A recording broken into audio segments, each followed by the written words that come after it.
Yo, what's up guys? Today we are reacting to a video from a channel called What I Mean. If you want to check out their channel, the link is in the description. This is how Norway became so ridiculously rich. First of all, is that a correct statement? Do you think Norway is ridiculously rich? Do you think Norway is the richest country out there? Let me know in the comments. Well, those are two different questions. Do you think it's ridiculously rich?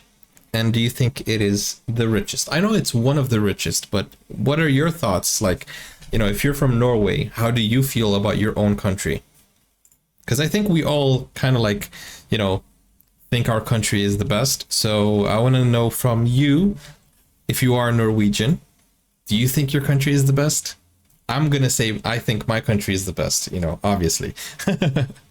But I know that's not true. Let's go.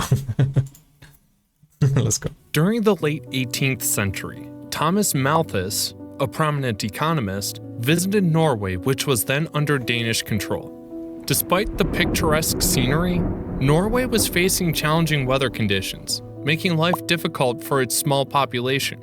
Surviving on meager resources from small farms and fishing in the sea was a way of life, with speaking of fishing in the sea, one of you commented last video about Norway that many billionaires in Norway got rich because of the salmon industry. So basically, I think, that's one of the biggest drivers of the Norwegian economy. Correct me if I'm wrong. He might cover this in this video as well. Was a way of life, with harsh winters casting near darkness for half a year. Agricultural land was scarce, and the mountainous terrain made travel difficult. Remote and isolated towns with a poorly educated populace were the norm. The days of Viking conquest were long gone, leaving Norway without wealth or resources. Okay, for some reason, the video stopped. Okay. Norway's situation further deteriorated in the following decades due to wars, blockades, and embargoes. The economy was in ruin, and the famine spread across the land. As a result, Norway remained undeveloped and unimportant in many ways. Today, Norway stands as the second wealthiest country on Earth, excluding micronations. I heard that the richest country is Luxembourg. Is that correct? But then again, I also saw the 2023 list, Ireland as the richest country. Is that correct? Ireland? That is nice though. But anyways, Norway. We're talking about Norway. Norway! It's also among the happiest, the seventh healthiest, and the most democratic nation worldwide. Norway's prosperity is evident in almost every metric that measures the well-being of a nation, with every citizen technically being a quarter millionaire. However, the question... Every citizen a quarter millionaire? Is that true? Are you a quarter millionaire if you're watching this? Oh, good for you. I'm happy for you. question remains, how did Norway achieve such immense wealth while other nations struggled and failed? Brazil. Many countries have attempted to replicate Norway's success, only to end up poorer than before. It begs the question of whether Norway's economy is too good to be true. Nonetheless, Norway's remarkable rise to prosperity has been a source of fascination and admiration for many around the world. But how did a country that was once impoverished and undeveloped manage to become one of the wealthiest and most successful nations on Earth? The world's largest oil reserves are found in a group of countries plagued by economic and social problems. These nations make up just 7.9% of the world's GDP, despite accounting for 84.9% of the remaining oil supply. Venezuela, with almost a fifth of the total oil supply, is the poorest country in the Western Hemisphere. That's what I was thinking. Iran, Iraq, Kuwait, Saudi Arabia, and the UAE are all known for their human rights abuses and extreme inequality. Russia has been in decline for decades, while Libya has been in a state of anarchy since the overthrow of Gaddafi in 2011. This is what economists refer to as the oil curse, or the Dutch disease. Despite the world's inevitable shift towards cleaner energy resources, oil and gas still accounts for 27% of all energy consumption. One might think that having vast amounts of oil would be a blessing for a country's economy. Yes, that was the point that I was gonna... Dude, what is wrong with this? Oh man, for some reason the video keeps going... Oh man. I don't know what's going on, but I'll try to fix it. Okay, so this is a point that I was thinking about. He was gonna talk about, or he is gonna talk about the oil, and I was thinking of all the countries that have oil, like African countries, which is rich in resources, rich in gold, diamonds, and Angola, for example, diamonds and stuff like that.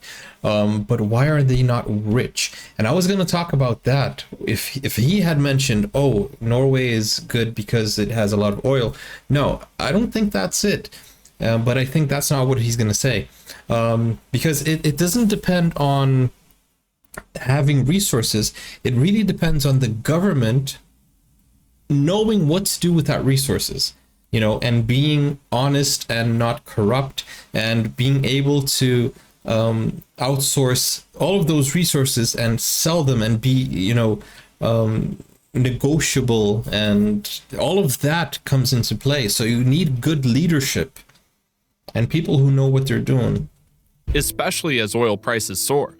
However, the problem with oil is that it can be like winning the lottery. Overnight, nations can find themselves flooded with money. They use the sudden wealth to cut taxes and increase spending.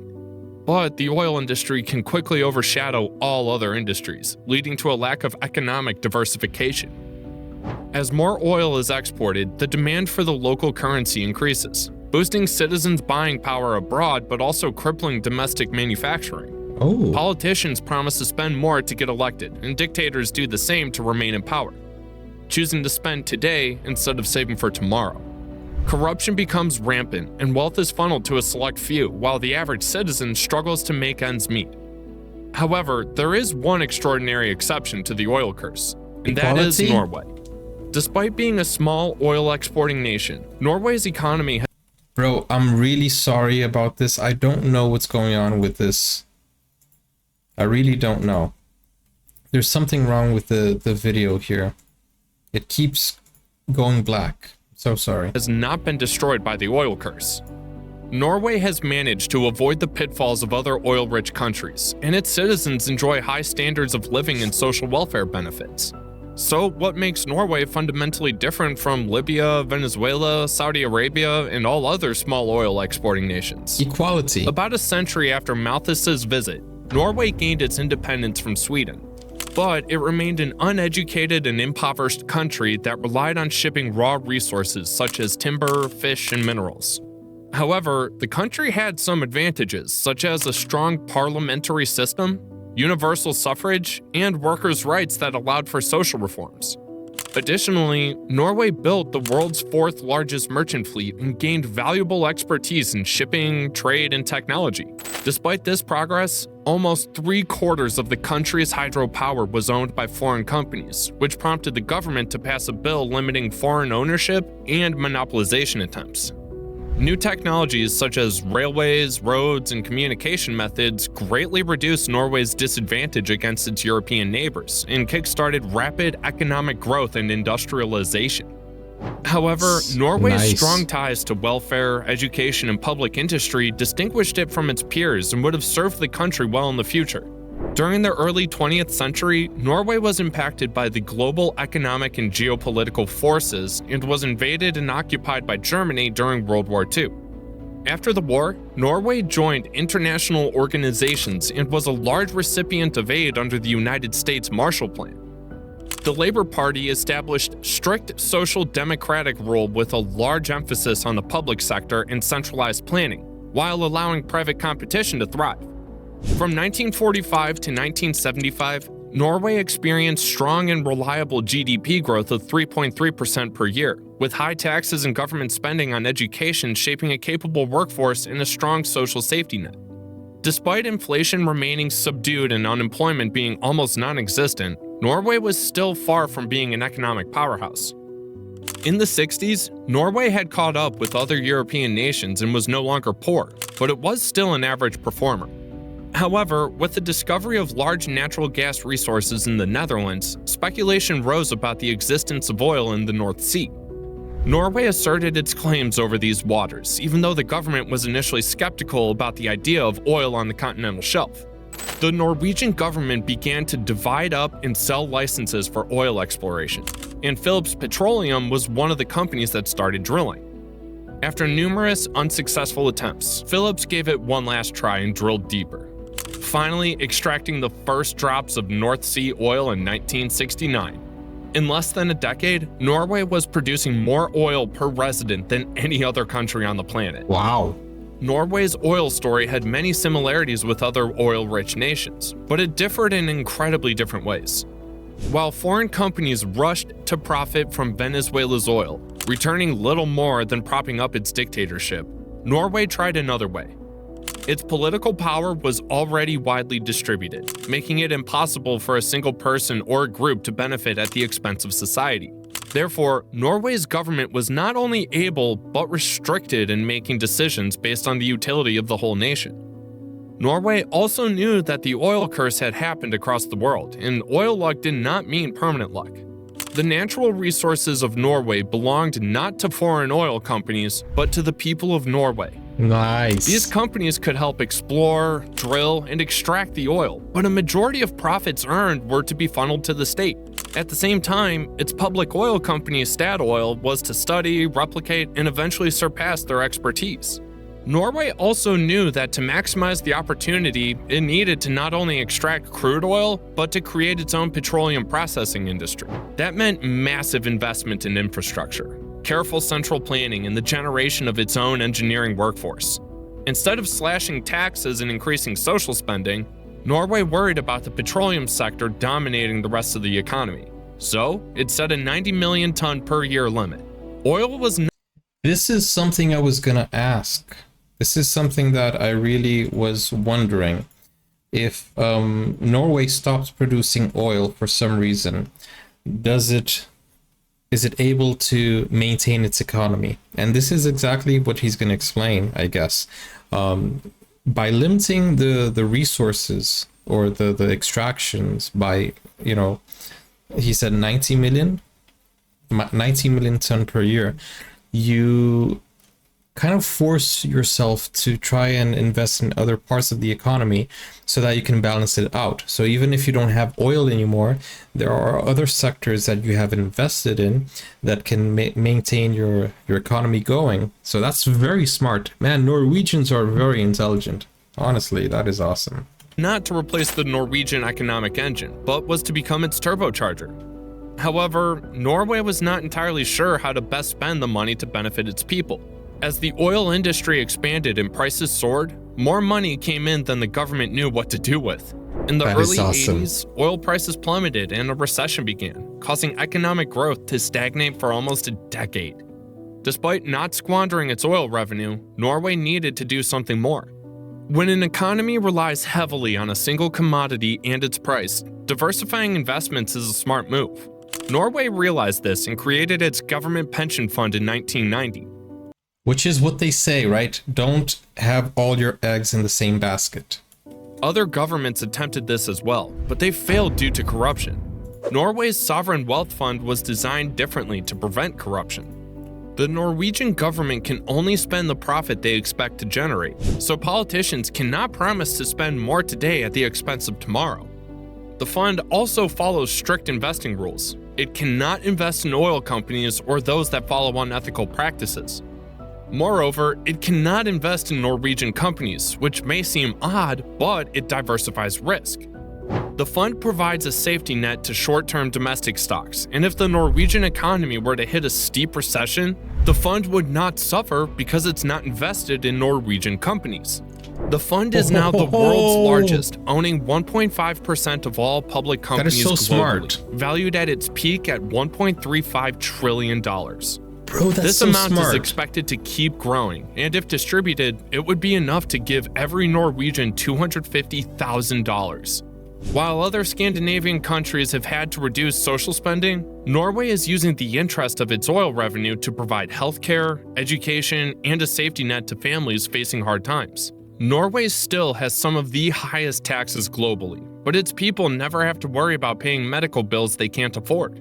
The government pension fund is a great example of how a country can use its natural resources wisely and plan for the future, ensuring that its people benefit from the wealth generated by their natural resources. Norway's success in diversifying its economy is not solely due to luck, but rather careful planning and strategy for the long term. Although oil plays a significant role in Norway's economy, the country has also developed other productive industries. However, it's important to note that Norway's economic model may not necessarily be suitable for other countries to replicate. Norway's high cost of living and reliance on the public sector have reduced competition and potential growth. Additionally, not every country is fortunate enough to have trillions of dollars in oil reserves off their coast. Other oil-rich nations must establish strong democratic institutions in productive industries, along with a robust educational system, to fully realize the potential benefits of their oil revenue. Without these foundations in place, politicians and strongmen may be tempted to seek short-term gains at the expense of their country's future.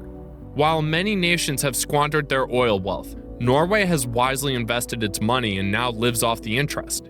This success story shows that with careful planning and management, even countries with significant natural resources can build a sustainable and prosperous future. Yo, that's what I was saying. You need strong and intelligent leadership. And I think that it comes down to the way you vote, right? If you vote for the right people, they will know what to do. That is awesome, But with that said, are you guys happy with the government and the way they conduct things? Because it clearly is working for Norway, right? So, of course, I read a comment also in the last video that said that complacency is the worst thing for a country. So if you guys are never happy or content with what the government is providing for you, that's the best way to improve. Of course, you're going to be, fair about it and, be just and not complain blindly. But when you point out the things that are bad, when you provide constructive criticism, I think the government can find the best way to, just run the country. Anyways, guys, let me know your thoughts in the comments, and I will see you on the next video. Let me know what I should react to next, okay? If you have a suggestion, leave it in the comments. But if you have a request, there's a link in the description where you can request a video, and yeah, you're gonna support the channel that way as well. Thank you guys for your support, and I'll see you soon. Take care. Bye-bye. Now you can get full access to exclusive content, special reactions to shows, series, anime, full movies, and even request a video of your choice. Just become a YouTube member or join Buy Me a Coffee today. Find out more, the link is in the description. Never break, always fight, never quit, do it right, play the game.